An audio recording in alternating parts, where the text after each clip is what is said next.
parce qu'ils enquêtent sur des sujets liés à l'environnement, des choses que certains voudraient nous cacher. Les journalistes sont ciblés, assassinés, censurés.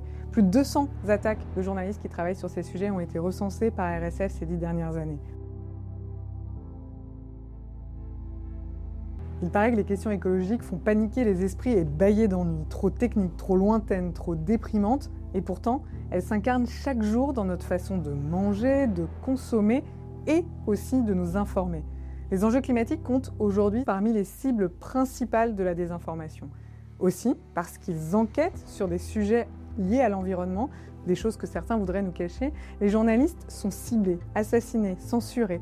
Plus de 200 attaques de journalistes qui travaillent sur ces sujets ont été recensées par RSF ces 10 dernières années. Or, si ces journalistes tombent, c'est notre droit de savoir sur ces sujets qui tombent avec eux.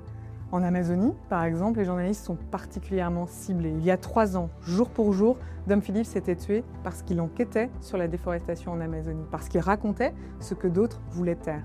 La vie des peuples autochtones au Brésil, broyée par l'exploitation illégale des ressources. Il ne portait pas une arme, il ne portait juste qu'un micro, un carnet et une question. Que se passe-t-il ici vraiment? Je vais vous le raconter.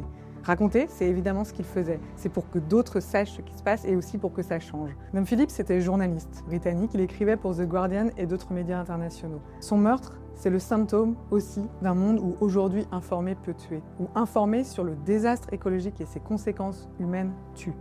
En Inde, autre exemple, plus de la moitié des 28 journalistes assassinés ces 10 dernières années travaillaient sur des sujets environnementaux, notamment la fameuse mafia du sable.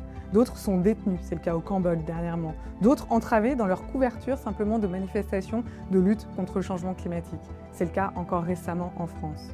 Alors, que peut-on faire? Premièrement, il faut reconnaître l'information fiable comme un bien commun. Elle doit être intégrée dans les accords climatiques et on pense notamment à une prochaine échéance qui est la COP30 à Belém au Brésil. Les États doivent lutter contre la désinformation climatique en ligne en imposant transparence, responsabilité, neutralité aux plateformes aujourd'hui.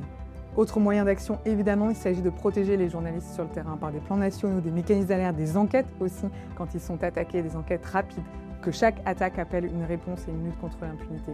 Et puis il s'agit aussi de soutenir à chaque échelle le journalisme fiable. Protéger les journalistes et l'intégrité de l'information, c'est défendre notre droit de savoir, notre pouvoir d'agir aussi sur ces enjeux climatiques d'urgence. Le climat ne peut pas attendre, l'information fiable non plus.